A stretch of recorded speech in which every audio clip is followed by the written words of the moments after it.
25장 19절부터 34절까지 기록된 말씀입니다.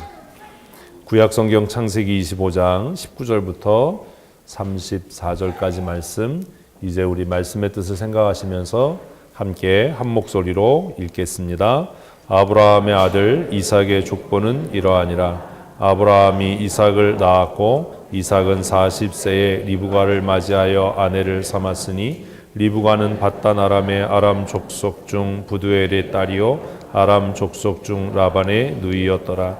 이삭이 그의 아내가 임신하지 못하므로 그를 위하여 여호와께 간구하매 여호와께서 그의 간구를 들으셨으므로 그의 아내 리브가가 임신하였더니 그 아들들이 그의 태 속에서 서로 싸우는지라. 그가 이르되 이럴 경우에는 내가 어찌할꼬 하고 가서 여호와께 묻자온대. 여호와께서 그에게 이르시되 두 국민이 내 태중에 있구나. 두 민족이 내 복중에서부터 나누이리라. 이 족속이 저 족속보다 강하겠고 큰 자가 어린 자를 섬기리라 하셨더라. 그 해산 기한이 찬즉 태 쌍둥이가 있었는데 먼저 나온 자는 붉고 전신이 토롯 같아서 이름을 에서라 하였고 후에 나온 아우는 손으로 에서의 발꿈치를 잡았으므로 그의 이름을 야곱이라 하였으며 리브가가 그들의 아들 이삭이 60세였더라. 그 아들들이 장성함에 에서는 익숙한 사냥꾼이었으므로 들 사람이 되고 야곱은 조용한 사람이므로 장막에 거주하니 이삭은 에서가 사냥한 고기를 좋아하므로 그를 사랑하고 리브가는 야곱을 사랑하였더라. 야곱이 죽을 쑤었더니 에서가 들에서 돌아와서 심히 피곤하여 야곱에게 이르되 내가 피곤하니 그 붉은 것을 내게 먹게 하라 한지라. 그러므로 에서의 별명은 에돔이었더라. 야곱이 이르되 형의 장자의 명분을 오늘 내게 팔라. 에서가 이르되 내가 죽게 되었으니 이 장자의 명분이 내게 무엇이 유익하리요. 야곱이 이르되 오늘 내게 맹세하라. 에서가 맹세하고 장자의 명분을 야곱에게 판지라. 야곱이 떡 팥죽을 에서에게 주매 에서가 먹으며 마시고 일어나갔으니 에서가 장자의 명분을 가볍게 여김이었더라. 아멘. 우리가 창세기를 계속 말씀을 묵상하다가 딴 데를 한참 갔다 와서 앞에 있는 게 이제 아마 가물가물해졌으리라고 생각하시는데 사실 고민을 많이 했어요. 무슨 고민을 했냐 하면 성탄절이 가까워지니까 예수님의 탄생에 대한 말씀을 함께 묵상을 할까 아니면 창세기 진도를 계속 나갈까, 그것을 지난주 중에 고민하다가 진도를 계속 나가는 게 더 유익하겠다라고 생각해서 오늘 25장 말씀을 함께 나누기로 했습니다. 사람들이 살아가는 모습이 다 똑같아 보이지만 사람들은 말이나 행동에 있어서 어떤 가치에 의해서 움직여집니다. 여러분들은 선택하고 결정할 때 어떤 가치를 따라 움직이시지요? 사실 겉으로 드러나는 것은 잠언의 말씀처럼 보이지 않는 것에 비하면 아무것도 아닙니다. 우리가 어떤 선택을 할 때, 말을 할 때, 행동을 할 때 그것은 우연히 그냥 일어나는 일이 아니라 우리의 마음속 내면에 자리 잡고 있는, 그리고 고착화된 우리가 옳다라고 믿는 어떤 가치, 그것을 뭐 정치적인 신념이라고 하든 종교적인 믿음이라고 하든 또 그 사람의 인성이라고 하든 무엇이라고 불려지든 그 가치에 의해서 사람은 선택하게 되고 행동하게 되고 반응하게 되고 말하게 되는 것이지요. 예수를 믿는다는 것, 교회를 다닌다는 것은 그저 교회 출석하는 것이 아니라 이 가치가 변화하는 겁니다. 무엇을 더 귀하게 여기는가, 어디에 더 무게를 두는가 하는 것이 예수 믿기 전과 예수 믿고 예수를 만난 이후에 확연히 달라져 가는 것이고 달라져야만 합니다. 그래야 그가 믿음으로 사는 사람이고 믿음의 사람인 증거가 되는 것이지요. 오늘 우리는 계속해서 아브라함의 가정을 함께 살펴보고 있습니다. 우리 19절 말씀을 다시 한번 읽어보십시다. 아브라함의 아들 이삭의 족보는 이러하니라.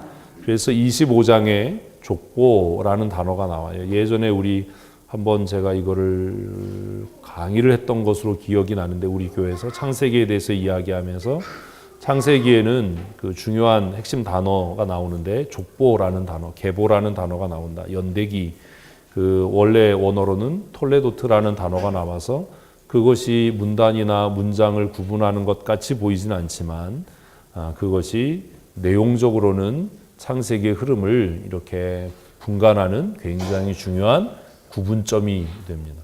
그것이 바로 19절이지요. 19절에 보면 아브라함의 아들 이삭의 족보는 이러하다라고 써서 사실은 뭘 이야기하고 싶은 거예요? 아브라함의 시대는 끝났다.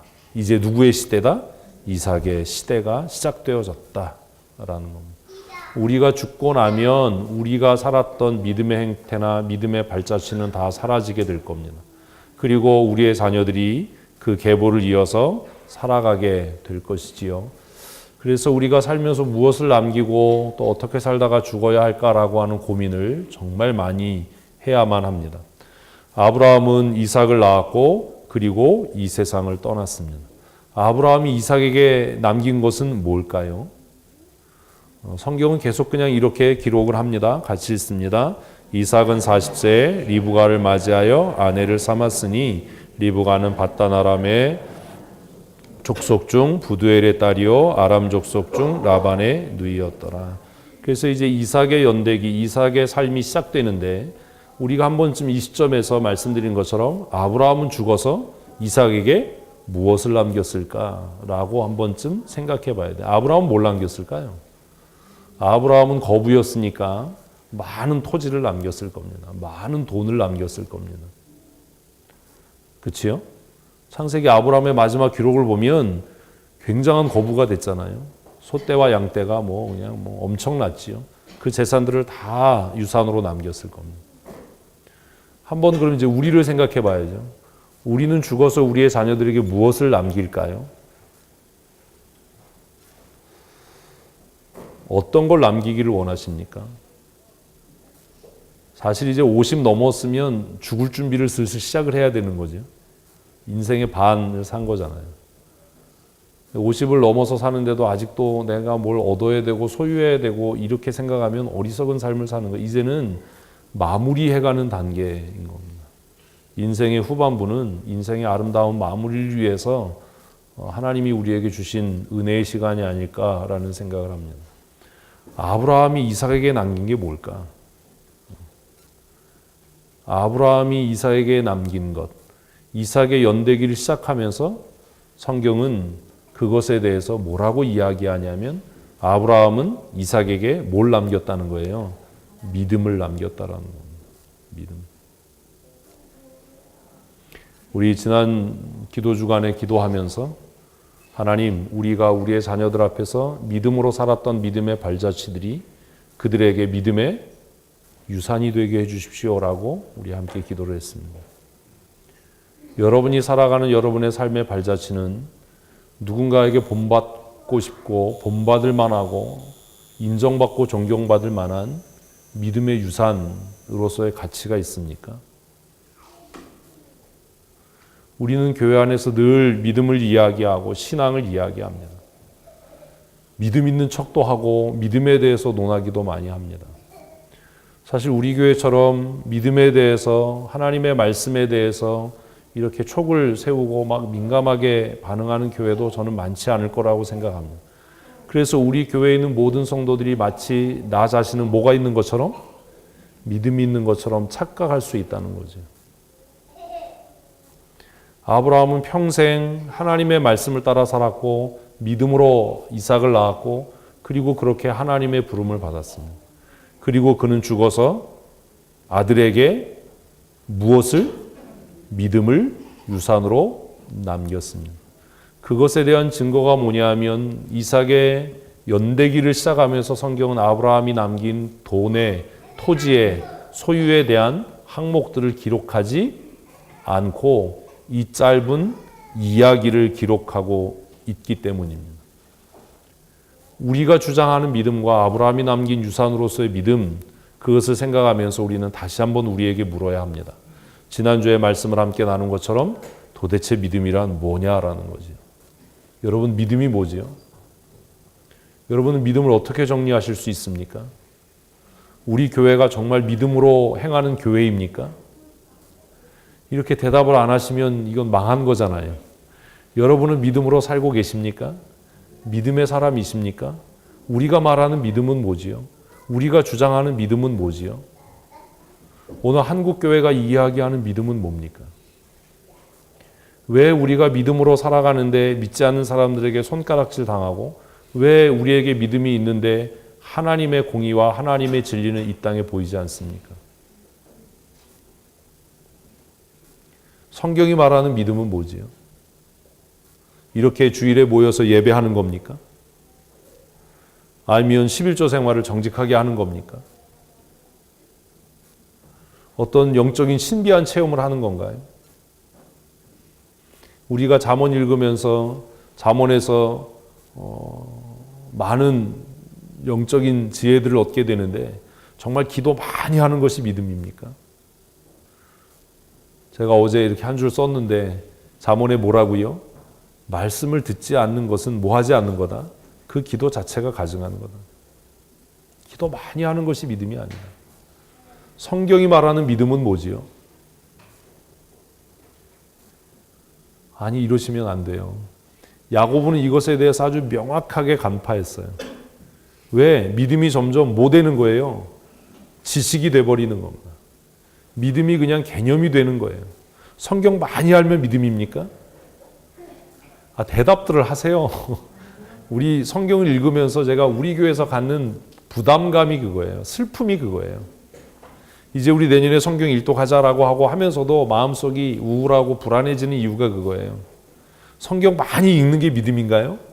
아니에요. 성경 많이 알면 믿음입니까? 아닙니다. 바리새인들 얼마나 성경을 많이 알았어요. 성경을 처음부터 끝까지 똘똘똘 외웠는데요. 헌금 많이 하는 게 믿음입니까? 정직한 11조의 생활이 믿음입니까? 아닙니다. 성경이 말하는 진짜 믿음은 뭐예요? 살아가는 방식이에요. 오늘 한국교회가 사회로부터 지탄받는 이유는 기도하지 않기 때문에, 11조 생활하지 않기 때문에, 예배하지 않기 때문에가 아니라 무엇이 성도들의 삶이 무엇과 성경과 일치하지 않는 거예요.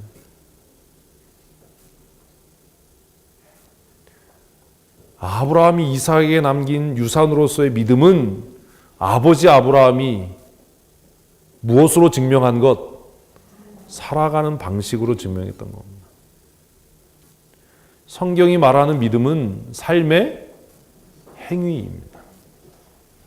입으로 믿음에 대해서 이야기하고 입으로 믿음에 대해서 떠벌리는 것이 믿음이 아니라 그가 어떻게 살고 있는지, 그가 어떻게 행동하는지, 그가 고난 앞에서 어떠한 태도를 취하는지, 그가 문제 앞에서 어떻게 반응하는지가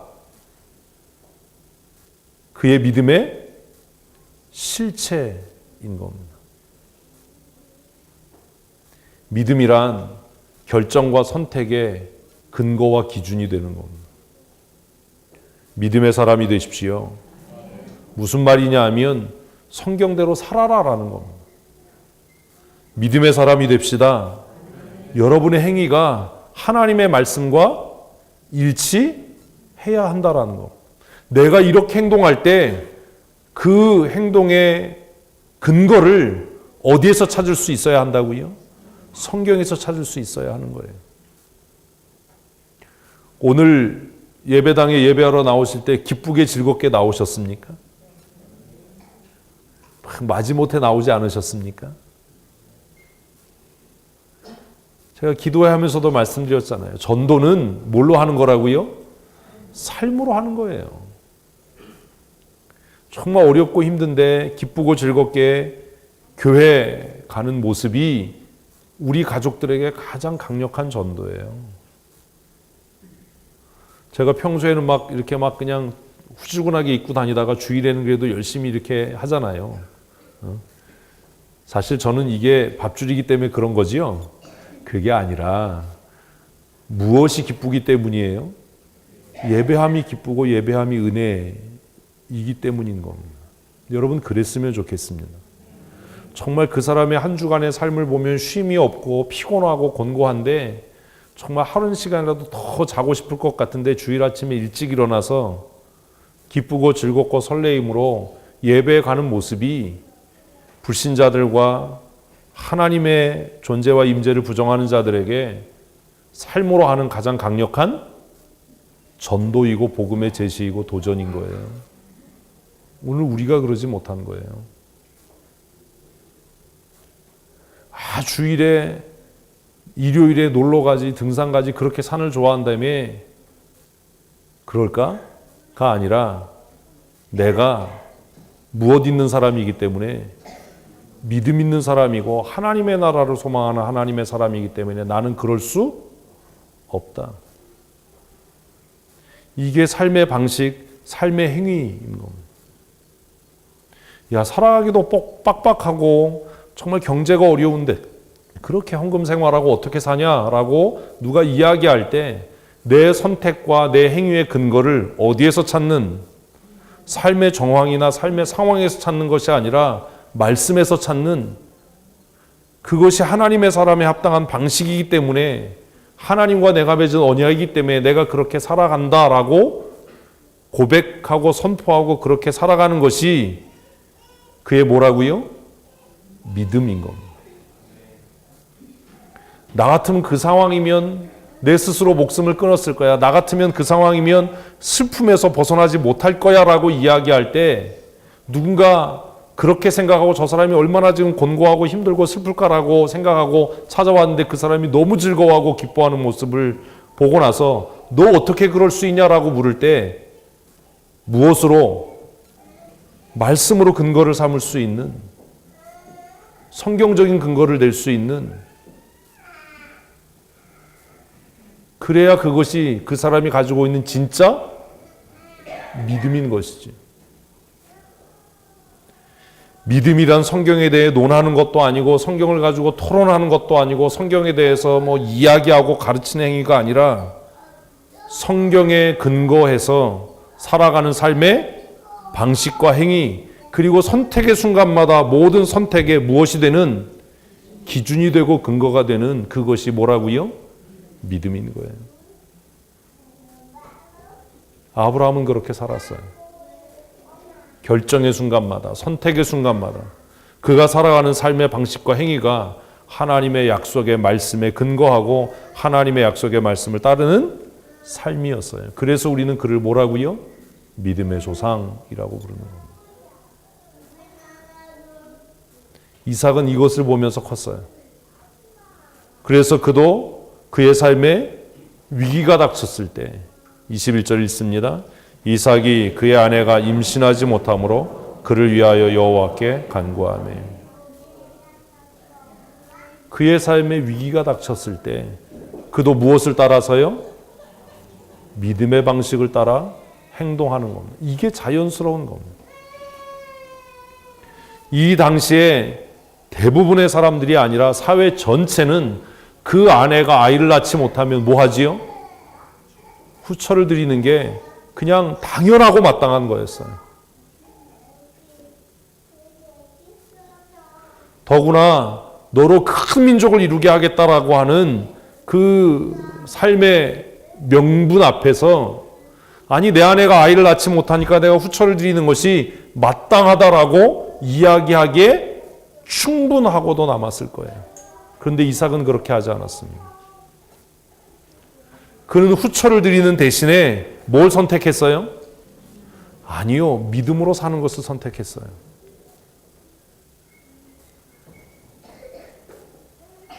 슬퍼하는 것 대신에 무엇으로 사는 것을? 믿음으로 사는 것을 선택해야 되는 거예요. 슬퍼해야 하는 상황에서 슬퍼하는 것은 마땅한 일이지만 그건 뭐가 아니라고요? 믿음의 삶의 행위가 아니에요. 불평할 수 있을 때 불평하는 것은 마땅한 일이지만 충분한 근거가 있고 그럴 만한 이유가 있고 그것을 변명할 만한 무언가가 있을지 모르지만 적어도 뭐는 아니다? 믿음의 행위는 아니다. 이삭에게 돈이 없습니까? 사회적인 명성이 없나요? 후처를 얻으려고 하면 얼마나 많은 여자들이 줄을 섰겠어요.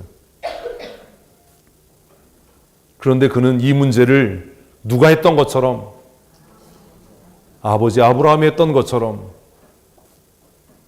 무슨 방식으로? 믿음의 방식으로 해결합니다. 사람들은 조롱했을지도 몰라요. 야, 기도한다고 애 낳냐? 우리 그러잖아요. 기도한다고 뭐 성적이 올라가냐? 기도한다고 취직이 되냐? 기도한다고 슬픔이 사라지냐? 기도한다고 먹을 게 나오냐?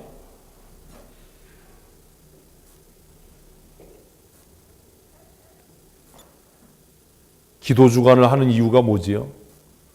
적어도 무엇으로 살자? 믿음으로 살자는 거예요. 하나님 앞에 구하면 주께서 들으실 줄로 믿습니다. 우리는 그렇지 못해요. 자기만의 명분이 있고 자기만의 이유는 충분합니다. 이삭은 사람들이 살아가는 일반적인 룰과 일반적인 방식을 따라서 후처를 얻어서 자식을 낳을 수 있었는데, 그 아버지 아브라함이 그렇게 살았던 것처럼 그 아버지의 믿음의 행위를 따라서, 그가 물려받은 믿음을 따라서 그의 나이가 적지 않았음에도 불구하고 하나님 앞에 뭐 하기 시작했다고요? 기도하기 시작했어요. 아내를 타박하거나 구타하거나 여러 가지 명분이나 변명을 대지 않고 하나님 앞에 기도하는 믿음의 행위를 선택했어요. 그래서 성경은 그냥 이것이 별것 아닌 것처럼 그렇게 기록합니다. 여호와께서 그의 간구를 들으셨다. 왜요? 믿음으로 행했으니까요. 왜 우리의 기도가 응답이 안 되지요? 습관이지 믿음의 행위가 아니거든요. 여러분 한번 생각해 보셔야 돼요. 우리가 기도하는 그 기도의 행위가 정말 믿음입니까? 지금까지 우리의 기도하는 행위가 정말로 믿음이었다면 그 행위는 기쁠 때나 슬플 때나 힘들 때나 즐거울 때나 멈추지 말아야 되고 변함이 없어야 진짜 믿음입니다. 기쁠 때는 기도할 수 있는데 힘들면 기도를 멈추고, 즐거울 때는 기도할 수 있는데 슬퍼지면 기도를 멈춘다면 이제까지 했던 모든 행위가 뭐가 아니에요? 믿음이 아닌 거예요. 내 만족인 거예요. 하나님께서 우리의 기도를 들으시는 이유는 딱 하나여야 합니다. 그것이 무엇으로 하는? 믿음으로 하는. 진짜 믿음은 결정과 선택에 의해서 증명되는 겁니다.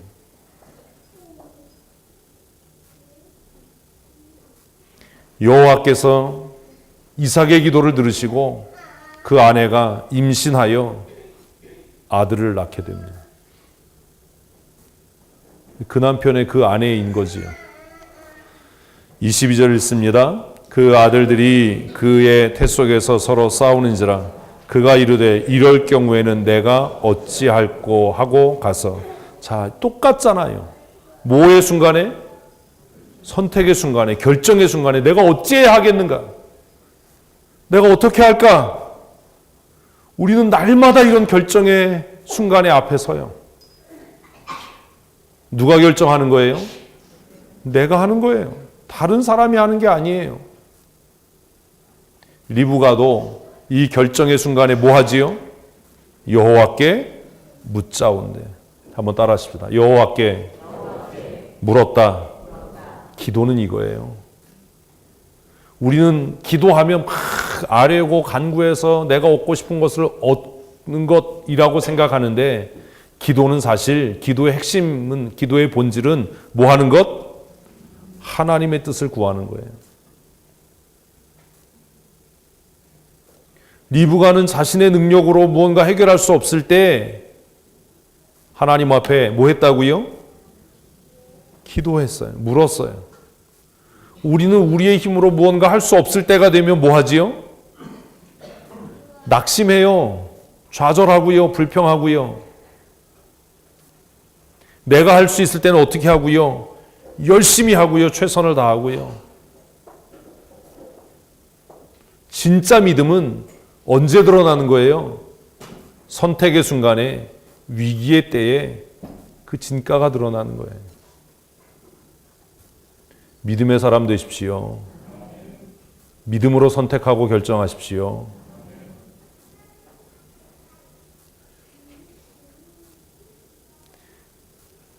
리브가는 자기가 감당할 수 없는 문제 앞에서 좌절하거나 낙심하거나 불평하거나 슬퍼하지 않고 그 문제를 가지고 누구에게? 하나님께로 갔습니다.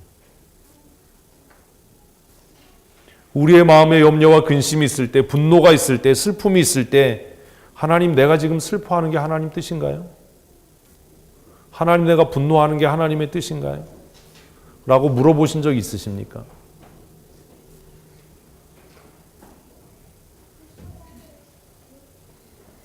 리브가가 하나님 앞에 물었을 때 하나님께서 그에게 응답하셨습니다. 23절입니다. 여호와께서 그에게 이르시되 두 국민이 내 태중에 있구나. 두 민족이 내 복중에서부터 나누이리라. 이 족속이 저 족속보다 강하겠고 큰 자가 어린 자를 섬기리라 하셨더라. 기도의 응답은 하나님의 섭리와 하나님의 뜻을 깨닫는 거예요. 하나님의 통찰력을 갖는 것. 하나님께서 우리에게 때로 슬픔을, 고난을, 고통을 안겨주실 때 그 슬픔과 고난 뒤에 뭐가 있어요? 하나님의 계획이 있어요. 아멘을 안 하는 거 보니까 뭐 싫으신가 봐요. 고난 뒤에, 고통 뒤에, 슬픔 뒤에 뭐가 있다고요? 하나님의 섭리와 하나님의 계획이 있어요. 믿음으로 산다는 것은 눈앞에 보이는 고난이나 슬픔으로 인해서 괴로워하고 근심하고 슬퍼하는 삶을 사는 것이 아니라 그 고난 이면에 있는, 그 슬픔 뒤에 있는 무엇을 볼 수 있는 것? 하나님의 섭리와 하나님의 뜻을 볼 수 있는 겁니다. 그래서 세상 사람들은 마땅히 슬퍼해야 될 때에 믿음으로 사는 사람은 오히려 뭐 할 수 있어요? 기뻐할 수 있는 겁니다. 야, 사업이 망했는데 어떻게 기뻐할 수 있어? 아이가 죽었는데 어떻게 기뻐할 수 있어? 전 재산을 다 잃었는데 어떻게 기뻐할 수 있어? 라고 세상 사람들이 이야기할 때 믿음의 사람은 그 고난 뒤에서 역사하는 무엇을 바라봄으로? 하나님의 역사하심, 하나님의 통치하심, 하나님의 예정하심, 하나님의 언약을 바라보면서 오히려 뭐 할 수 있다고요? 기뻐할 수 있는 겁니다. 그래서 성경은 항상 기뻐하라라고 이야기하는 겁니다. 예외가 없는 겁니다. 사업이 망했든, 내가 죽게 됐든,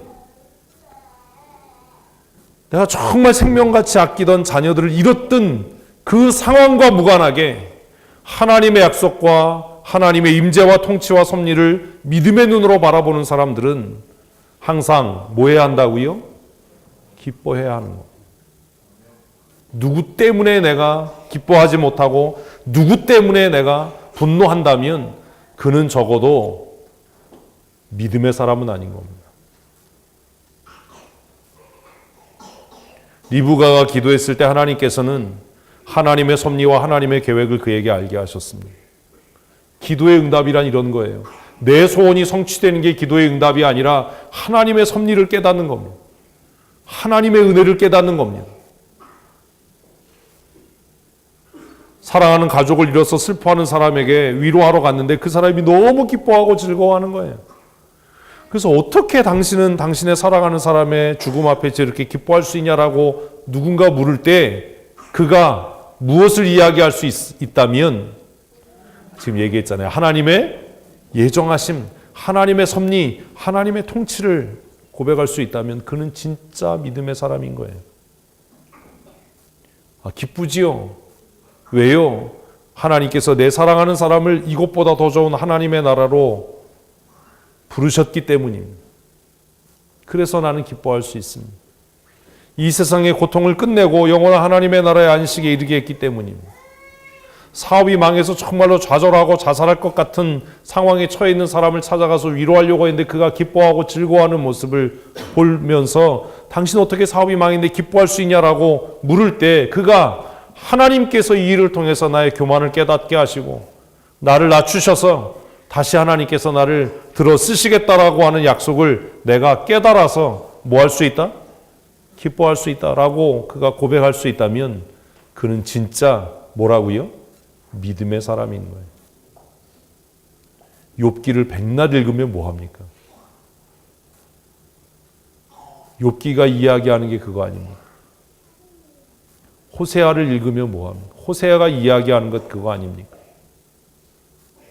자신의 아내가 자신의 아이가 아닌 아이를 낳아서 자기의 아이라고 자기 앞에 데려와서 그 부정한 아이를 그 품에 안겼을 때에도 호세아는 그것을 통해서 자신의 민족과 자신의 나라를 사랑하시는 하나님의 섭리를 깨닫고 오히려 더 열심으로 주의를 감당하는 사람이 되었던 것 아닙니까? 리브가가 하나님 앞에 기도할 때 하나님께서는 그 리브가의 고통을 통해서 이루시는 하나님의 위대한 구원을 보게 하셨습니다. 그게 23절입니다. 리브가는 고통스러워 죽겠는데 하나님은 그 고통을 통해서 뭘 세우시는 거예요? 두 나라요. 두 민족이요. 아니 지금 써 있잖아요. 내 태중에 뭐가 있어요? 두 민족이 있다.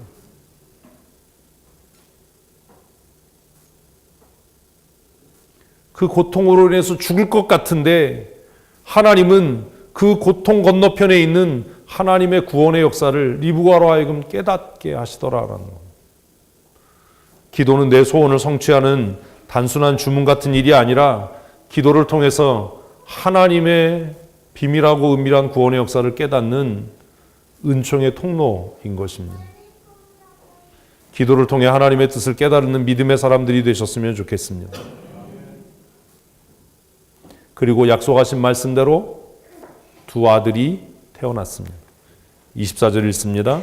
그 해산 기한이 찬즉 태쌍둥이가 있었는데 먼저 나온 자는 붉고 전신이 털 같아서 이름을 에서라 하였고 후에 나온 아우는 손으로 에서의 발꿈치를 잡았으므로 그의 이름을 야곱이라 하였으며 리브가가 그들을 낳을 때에 이삭이 60세였더라. 나이를 왜 기록했을까요? 앞에 결혼했던 나이 때문인 거지. 믿음이란 이런 거라는 거예요. 오래 견디고 하나님의 때를 기다리는 겁니다.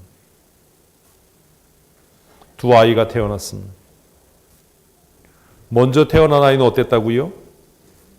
건장했어요. 그렇죠? 25절에 보면 그 아이의 몸은 붉고 어린아이인데도 막 털이 북실북실해서 그 이름을 에서라고 지었습니다.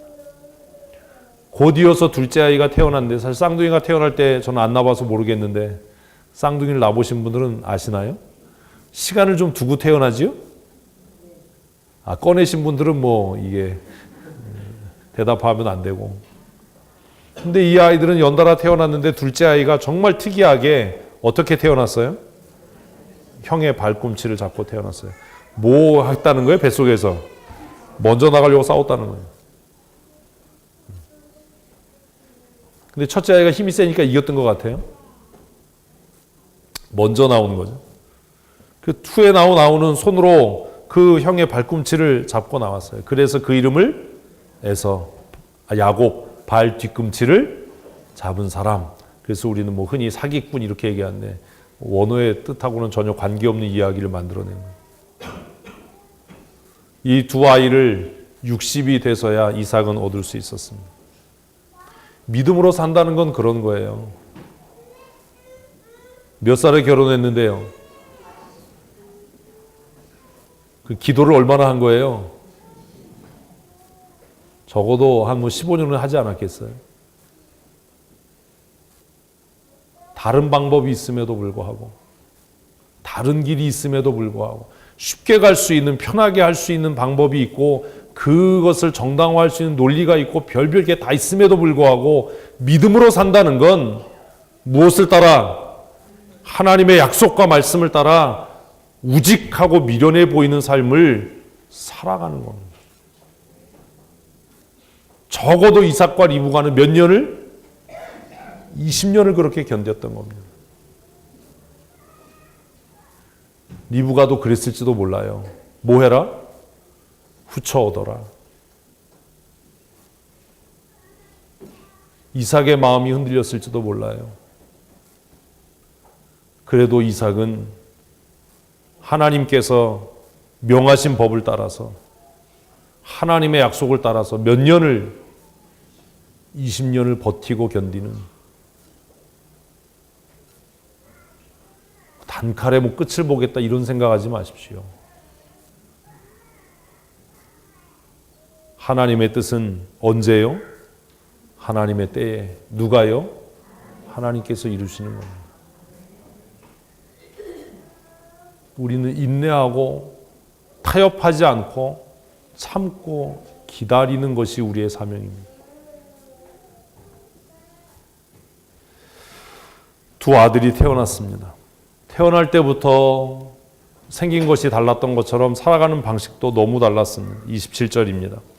그 아이들이 장성함에 에서는 익숙한 사냥꾼이었으므로 들사람이 되고 야곱은 조용한 사람이었으므로 장막에 주거하니.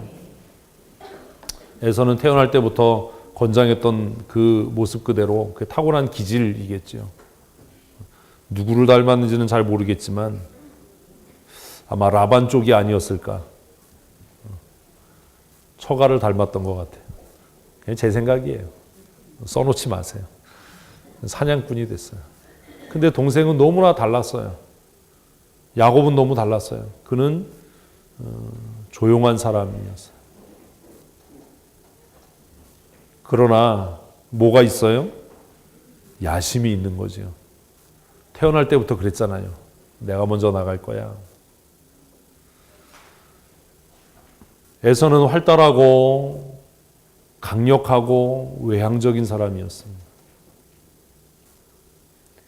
그래서 27절만 보면 이 믿음의 계보를 잇기에 누가 적당해 보여요? 에서가 훨씬 적당해 보여요.